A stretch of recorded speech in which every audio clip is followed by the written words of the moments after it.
پہلی بات، مومن کی رفتار، مومن کی چال، ایمان والے کی چال، رحمان کے بندے.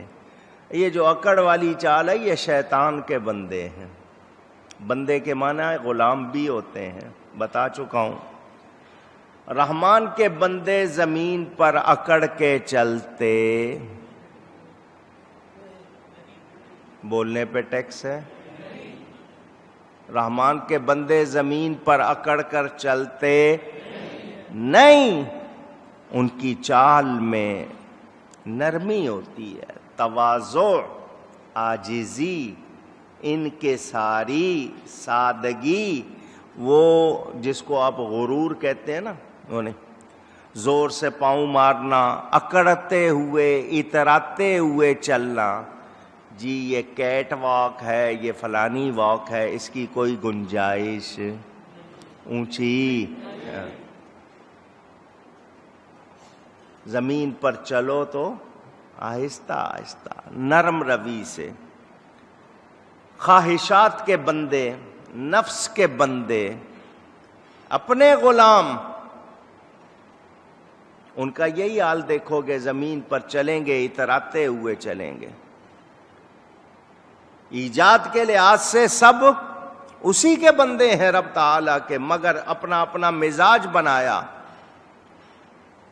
شرافت، بزرگی، عزت اس کے لیے ہے جو اللہ کے سامنے تواضع کرے، عاجزی کرے. جو اللہ کا بندہ ہو کر اکڑتا ہے پھر اس کے لیے عزت نہیں ہے. جانتے نہیں ہو میں کون ہوں، یوں کروں گا، میں وہاں کروں گا، یوں کر دوں گا. اللہ تعالی دم نکال لے، کچھ کر سکتا ہے بندہ؟ پوچھ رہا ہوں. بندہ حال نا اکڑ کے چلتا ہے، ٹھوکر لگ جاتی ہے اس کو. آپ کے ہاں کہاوت بنی ہوئی ہے، غرور کا سر نیچا.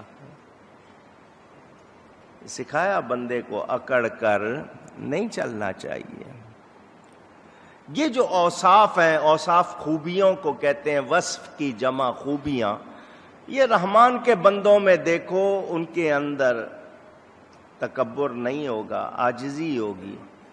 دنیا کے، شیطان کے، نفس کے، وقت کے بندے ہیں، ضرورت، ان کو دیکھو گے ان میں اکڑ ہوگی، اتراتے ہوں گے. ایک مکان سے دوسرے مکان کی طرف یا ایک راستے سے دوسرے راستے کی طرف. پروقار ہونا چاہیے انسان کو، رحمان کے بندے کو. میں کس کا بندہ ہوں؟ اللہ والوں نے شیر پر سواری کی ہے. شیر جیسا درندہ ان کا غلام کب ہوا؟ جب وہ اللہ کے مطیع و فرما بردار ہوئے. ہمارے اوپر خواہشیں سوار ہیں، ہم خواہشات کے بندے بنے ہوئے. دولت کا، دنیا کا، شہرت کا، اقتدار کا لالچ سوار ہے ہم پر. یہ مل جائے، وہ مل جائے، یوں ہو جائے، ایسا ہو جائے. یہ خواہشات ہماری ختم ہوتی نہیں، ہم ان کے غلام بنے ہوئے ہیں. رحمان کے بندے وہ ہیں زمین پر چلتے ہیں تو آہستہ چلتے ہیں، ان کے اندر اکڑ ہوتی نہیں. وہ اللہ کے مقبول بندے. یہاں پر نبی کریم صلی اللہ علیہ وسلم کی بات کروں، میرے آقا صلی اللہ علیہ وسلم چلتے ہیں. آپ جب چلتے تھے تو یوں لگتا تھا نشیب کی طرف، یعنی تیزی ہوتی تھی. مگر نبی کریم صلی اللہ علیہ وسلم کی چال دیکھ کر حیران رہ جاتے تھے لوگ کہ نہایت متواضع، بہت عاجزی والی. کچھ لوگوں کو دیکھا وہ ذرا نمایاں ہو کے اکڑ کے چلتے ہیں، یہ اللہ والوں کی چال نہیں. زمین نبی پاک کے پاؤں میں لگتا تھا سمٹ رہی ہے. سخت چیز پر پاؤں رکھتے تھے، وہ چیز آپ کے پاؤں کے نیچے نرم ہو جاتی تھی. کئی جگہ آپ کے قدموں کے نشان بھی بنے ہیں. واللہ تعالی عالم. میرے والد صاحب قبلہ نے اپنی کتاب ذکر جمیل میں نبی پاک صلی اللہ علیہ وسلم کا سراپا لکھا ہے، سر سے لے کر پاؤں تک، جہاں قدموں کا بیان ہے وہاں پڑھ لینا، وہ تمام روایتیں موجود ہیں۔ ہم آج جس دور میں، جس معاشرے میں ہیں، ہم نے اپنا حال دیکھنا ہے۔ ہمارے ہاں لوگوں میں اکڑ ہے، اور ذرا سا کسی کو یہ عہدہ مل جائے تو اس کی تو چال ہی بدل جاتی ہے۔ تو یہ انسان کو دیکھنا ہے کہ وہ اپنے آپ کو کیا دکھا رہا ہے، کہ وہ رحمان کا بندہ ہے یا شیطان کا بندہ ہے۔ تو رحمان کے بندوں کی چال نرم ہوگی، عاجزی والی ہوگی، اس میں اکڑ نہیں ہوگی۔ اور جب جاہل ان سے بات کرتے ہیں تو کیا کہتے ہیں؟ بس سلام۔ یہ متارکت کا سلام ہے، تحیت کا سلام نہیں۔ ایک ہوتا ہے عقیدت محبت سے سلامتی بھیجنا، ایک ہوتا ہے متارکت کا، نہیں بھئی تجھ سے بات نہیں کرنی، جا پرے جا، دور سے سلام ہے تجھے۔ یہ وہ والا سلام مراد ہے کہ یہ لوگ جاہلوں سے الجھتے نہیں۔ ہاں جو بات کام کی سنانی ہے وہ یہ کہ اگر ان کے سامنے کوئی اللہ تعالی کی، قرآن کی، دین کی، نبی کی برائی کرے، معاذ اللہ، نامناسب لفظ کہے، تو پھر یہ رعایت کرتے نہیں۔ جہاں سختی کرنی ہے وہاں سختی ہوگی، ان کی اپنی چال دیکھو گے تو نرم ہوگی، مگر کوئی گستاخ ٹکرا جائے گا تو پھر یہ لحاظ نہیں کرتے۔ یہ ذہن میں رکھنا ہے۔ گفتگو کے آداب، اب یہاں پر اس کی تھوڑی سی مثال دے دوں۔ ہمیں کہا گیا وَقُولُوا لِلنَّاسِ حُسْنًا، لوگوں سے بات کرو بھلائی کی، اچھے انداز میں۔ قرآن کریم پڑھنے والے آپ لوگ، قرآن کریم کے جو نسخے آپ کے گھر میں ہوں گے ان میں آپ دیکھتے ہوں گے کہ قرآن میں وَلْيَتَلَطَّفْ یہ ایک لفظ ہے، یہ ذرا موٹا کر کے لکھا جاتا ہے۔ پورا قرآن 15ویں پارے میں یہ لفظ آتا ہے، جس صفحے پہ آئے گا وہ تھوڑا سا بڑا کر کے۔ یہ قرآن کے الفاظ گنے گئے تو یہ درمیانہ لفظ ہے، دائیں بائیں اس سے پہلے اور اس کے بعد جو برابر، یہ درمیان میں لفظ آیا پورے قرآن کے 30 پاروں میں، یہ درمیان کا لفظ ہے وَلْيَتَلَطَّفْ، تو موٹا کر کے لکھ دیتے ہیں۔ حضرت موسیٰ علیہ السلام کو اللہ نے فرعون کی طرف بھیجا تو کیا فرمایا؟ مہربانی کر کے بات کرنا۔ کیا مطلب؟ کہ لہجے میں کیا ہونا چاہیے؟ نرمی۔ اب آپ جہاں ڈانٹنا ہے وہاں بھی نرمی کریں گے تو بات چلے گی، جہاں ڈانٹنا ہے وہاں ڈانٹنا ہے، مگر جہاں نہیں ڈانٹنا وہاں بھی آپ اسی طرح بات کریں گے تو کوئی فائدہ نہیں ہو۔ ماں باپ ہوں، استاد ہو، پیر ہو، کہاں کس لہجے میں بات کرنی ہے، یہ گفتگو کے آداب۔ اس طرح بات کرو اگلے کو سمجھ بھی آئے، اس کے مطابق ہو۔ آپ دوسری جماعت والے کو بی اے کا سوال دیں گے؟ پوچھ رہا ہوں۔ جو 14ویں جماعت میں سوال کرنا ہے وہ دوسری جماعت کے بچے سے نہیں کریں گے۔ اسی طرح گفتگو کے آداب بھی شریعت نے سکھائے ہیں، لہجہ کیسا، الفاظ کیسے، انداز کیسا، اور غیر سے بات کرنی ہے تو کیسے، دعوت دینی ہے تو کیسے، دین کی طرف بلانا ہے تو کیسے۔ اب مولوی حضرات صرف ڈانٹتے رہیں، صرف ڈراتے رہیں تو بولو کام چلے گا؟ کچھ عادتیں ایسی ہو گئی، مشکل ہو گئی۔ مثلا چھوٹے چھوٹے علاقوں میں، مدرسوں میں بچوں کو پڑھانے کے لیے مسجد بھیج دیتے تھے، قرآن کریم حافظ صاحب، مؤذن صاحب، امام صاحب پڑھائیں گے۔ وہ امام اور مؤذن تربیت یافتہ نہیں ہوتے تھے، ڈنڈے رکھتے تھے، بچوں کو بہت مارنا، سزا دینا۔ وہ مشہور ہو گیا کہ جی باپ نے کہا لو جی یہ بچہ دیا پڑھنے کا، ہڈیاں ہماری گوشت تمہارا، یعنی مارو جتنا مرضی مارنا ہے۔ قرآن شریف مار کے پڑھایا جانے لگا۔ یہ تربیت نہ ہونے کی وجہ تھی۔ اب بھی اگر کہیں ایسا ہوتا ہے تو غلط ہے. قرآن مار کے پڑھانا نہیں چاہیے، محبت سے پڑھانا چاہیے. اب مار کے پڑھائیں گے بچوں کو، اس سے محبت نہیں. پھر وہی لوگ جو مدرسے میں پڑھانے والے ہیں وہ تو ڈنڈا رکھیں، سختی کریں، اور اگر ان کو ٹیوشن پہ گھر بلایا جائے تو بچے کو آ کر بڑے آرام سے پیار سے پڑھائیں، کیونکہ وہاں پیسے مل رہے ہیں. وہاں آپ کا لہجہ اور انداز بدل جائے. اور جہاں مدرسے میں ہیں وہاں پر آپ نے ڈنڈا رکھا ہوا ہے، ہر ایک کو مار پیٹ رہے ہیں، مرغا بنا رہے ہیں، تو یہ باتیں درست اونچی گئی ہے نہیں. یہ اصلاح چاہیے تھی، تربیت چاہیے تھی، نہیں سکھایا گیا. روب رہنا چاہیے، استاد کے پاس ڈنڈا ہو وہ بھی ٹھیک ہے، روب رہے، مگر قرآن کو مار کے نہیں پڑھانا ہے. پڑھانے کا بھی انداز ہے، بات کرنے کا بھی انداز، دعوت دینے والے کا بھی انداز، کہ کس طرح تربیت کے اب ادارے نہیں رہے. کسی کو بڑا نہیں ماننا، استاد کو استاد نہیں سمجھنا، پیر کو پیر نہیں سمجھنا، جو وہ سمجھائے اس کو قبول نہیں کرنا، تو پھر نتیجے میں ایسا ہی ماحول بنتا ہے. تو ہم سب کو سیکھنا چاہیے، ماں باپ سے کس طرح گفتگو کرنی ہے، بڑوں سے کس طرح کرنی ہے، ہم جولیوں سے کیسے کرنی ہے، چھوٹوں سے کیسے کرنی ہے. سب کا ایک انداز نہیں. صحابہ کرام رضوان اللہ تعالی علیہم اجمعین امت کی بہترین ہستیاں، امت کی. اللہ ان کو فرماتا دیکھو میرے نبی سے بات کرتے ہوئے تمہاری آواز اونچی نہ ہو. میرے نبی سے بات کرو گے تو بات کرتے ہوئے تمہاری آواز بھی اونچی نہ ہو جائے. صرف آواز بھی اگر اونچی ہو گئی، کوئی کلمہ بے ادبی کا ہے یا نہیں وہ اس کی بات نہیں ہو رہی کہ کلمہ بے ادبی کا کہہ دیا تو نہیں. ادب سے بات کرتے ہوئے بھی صرف آواز اونچی ہوگی، تمہارے عمل برباد ہو جائیں گے.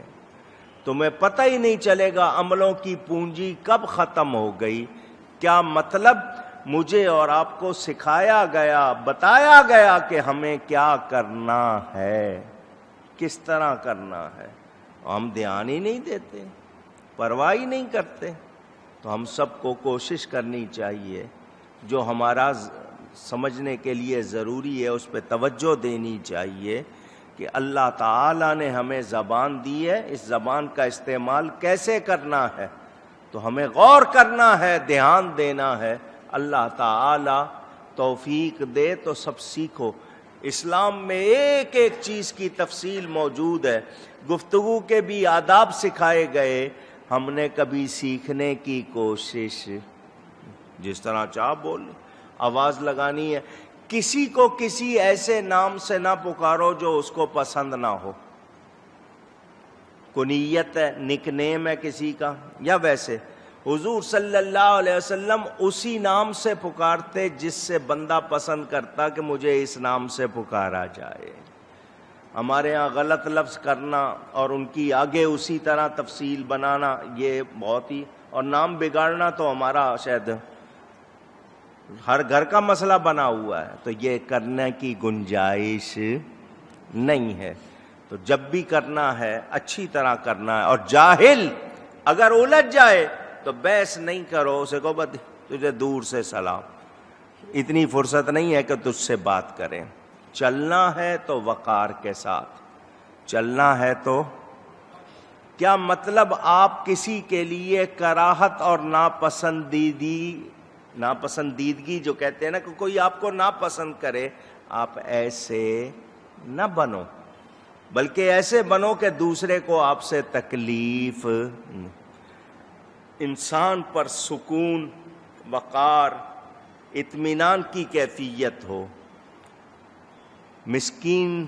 مسکینی جس کو کہتے ہیں، عاجزی جس کو کہتے ہیں، سادگی جس کو کہتے ہیں، اکڑ، تکبر، غرور ابال کو کہتے ہیں. یہ ابال اچھا نہیں ہے. ابال نہیں سمجھے تو سمجھا دیتا ہوں. پانی رکھا ہوا ہے ابالنے کے لیے، جب تک وہ ابلا نہیں ہے ایک جگہ رہتا ہے نا. ابلنے کے بعد کیا ہوتا ہے؟ پھر جب ابالا آتا ہے تو پھر وہ بلبلے بنتے ہیں اور وہ اوپر اٹھتا ہے، وہ جو ابال ہے وہ ٹھہرے ہوئے کو ٹھہرا رہنے دیتا ہے؟ اسی طرح جب آپ میں ابال آتا ہے تو پھر وہ آپ کو ٹھہرا نہیں رہنے دیتا، غلط حرکتیں کرواتا ہے، یا تو منہ سے غلط لفظ نکلوائے گا یا ہاتھوں سے آپ کے کوئی غلط کام کروائے گا۔ کیوں کہ ابال آیا ہوا ہے۔ اسی لیے اس حالت کو پسند نہیں کیا گیا۔ باڈی ٹیمپریچر درجہ حرارت کتنا ہے نارمل؟ 98.6 یہی ہے؟ پوچھ رہا ہوں، جسم کا درجہ حرارت ٹیمپریچر 98.6 آپ کا ہے تو آپ ٹھہرے ہوئے ہیں، 1-2 زیادہ ہو جائے تو 100 بخار ہو گیا، 102 بخار ہو گیا۔ وہ 98 نے کچھ گڑبڑ نہیں کی تھی، اسی ابال نے گڑبڑ کی نا، پوچھ رہا ہوں۔ تو یہ ابال جو ہے نا یہ آپ سے غلط کروا لیتا ہے۔ تو مزاج میں ابال نہیں آنا چاہیے۔ دین کی بات پہ غصہ جوش آیا وہ اور بات ہے، لیکن ویسے آپ گفتگو میں جب ابال آئے گا نتیجے میں منہ سے کچھ نہ کچھ نکل جائے گا، اور نکل جائے تو پھر بعد میں کہتے ہیں جی اس وقت غصے میں تھا، یہ تھا، وہ تھا۔ تو شریعت یہی تو بتا رہی ہے کہ اپنے آپ کو قابو میں رکھو، اس حالت پہ نہ جاؤ کہ تمہارے لیے مشکل ہو جائے، تمہارے اندر تکبر نہ ہو، یہ ریا نہ ہو۔ چنانچہ فرمایا، حدیث شریف آتی ہے، مومن نہایت نرم، نہایت کا مطلب بہت ہوتا ہے، بہت نرم اور رقیق ہے، جیسے اونٹ کی ناک میں نکیل کہ اسے پکڑ کر باندھ دیا جائے تو اونٹ پھر اس رسی کے اشارے پہ چلتا ہے، جھکاتے ہیں جھک جاتا ہے، بٹھاتے ہیں تو بیٹھ جاتا ہے۔ نکیل ڈال کے رکھے انسان بھی اپنے آپ کو تو پھر وہ سر اٹھاتا نہیں۔ دوسری حدیث شریف میں مومن اونٹ کی طرح ہے، اگر اسے پکڑ کر لے جایا جائے تو وہ چل پڑتا ہے، اگر اسے پتھر پہ بٹھایا جائے تو بیٹھ جاتا ہے۔ کیا مطلب کہ فرما برداری کرتا ہے، کہنا مانتا ہے۔ تو ہمیں یہ یاد رکھنا چاہیے کہ اگر ہم نے تواضع چھوڑ دی، عاجزی چھوڑ دی اور اکڑ شروع کر دی تو پھر ہمارے لیے کوئی بہتری، اونچی کہیے گا، نہیں ہے۔ یہ وَإِذَا خَاطَبَهُمُ الْجَاهِلُونَ، اب جاہل کا لفظ آیا اور اس کے بعد سلام کا لفظ آیا، اس کی تفصیل آئندہ، مگر مختصراً بتا دوں۔ علم سے خالی ہونا، جہل کیا ہے؟ جہل جس کو کہتے ہیں نا، جاہل کہہ دیتے ہیں آپ، جہل کیا ہے؟ علم سے خالی ہونا۔ تو جو خالی ہیں، جانتے نہیں ہیں، ان کو بحث کرنے کی ضرورت نہیں۔ بات تو وہ کرے جو جانتا ہو، جانتے ہیں نہیں اور بحث کرنے لگ جاتے ہیں، تو ایسے لوگوں کو دور سے سر۔ وقت نہیں ہے فالتو، پہلے پڑھو پھر بات کرو۔ تم اگر جانتے نہیں ہو تو بولو نہیں، بولو نہیں۔ یہ نرم گفتگو کے معاملے میں بات ہے، لیکن اس سے کوئی یہ نہ مراد لے لے کہ اس سے مراد دین کی بات۔ اگر کوئی دین کے خلاف بات کرے گا تو اسے نہیں کہیں گے دور سے سلام، اسے سمجھائیں گے توبہ کرو، غلط بات کی ہے، اصلاح کرو، اپنے آپ کو بدلو، یہ گنجائش نہیں ہے۔ تو زبان کے بھی آداب سیکھنے چاہیے۔ امام غزالی رحمۃ اللہ علیہ نے اپنی کتاب احیاء العلوم میں پورا ایک باب، چیپٹر، الگ حصہ صرف لکھا ہے آفات زبان۔ زبان کی آفتیں، انسان پر سب سے زیادہ آفتیں اس کی زبان کی وجہ سے آتی ہیں۔ اس زبان سے پتہ نہیں کیا کیا نکالتا ہے، نتیجے میں پھر وہی اس کو بھگتنا پڑ جاتا ہے، اس کے لیے پھر وہی ہوتا ہے۔ یہ زبان بول کے 32 دانتوں میں بند ہو جاتی ہے، پورا جسم بھگتتا ہے۔ تو زبان کے بھی آداب ہیں، ہمیں سیکھنے یہ اسلام ہے، اگر ہم سیکھ لیں نا تو زندگی ہماری پرامن ہو. ہم چونکہ ٹی وی سے سیکھ رہے ہیں، اور آج کل تو انٹرنیٹ ہے، انٹرنیٹ ہر ایک کے ہاتھ میں ہے، فرصت نہیں ہے دوسرے سے بات کرنے کی، وہاں جو کچھ آ رہا ہے وہ اندر اتار رہے ہیں، اس سے بگڑ رہا ہے معاملہ. قرآن پڑھو، حدیث پڑھو، سیکھو. آپ کہیں گے دنیا چاند پہ پہنچ گئی، یہ صرف چاند پہ پہنچے، میرا نبی تو عرش پہ گیا ہے. انہوں نے تو انگلی کے اشارے سے چاند کو 2 ٹکڑے کیا ہے. سائنس وہاں تک جا سکتی نہیں. تو نبی کے غلام بنو، نبی کے غلام بنو گے تو چاند سورج تمہارے لیے ہوں گے. سوچنا چاہیے. گفتگو میں کوئی غلطی ہوئی ہو اللہ کی بارگاہ میں توبہ کرتا ہوں. وآخر دعوانا ان الحمد للہ رب العالمین.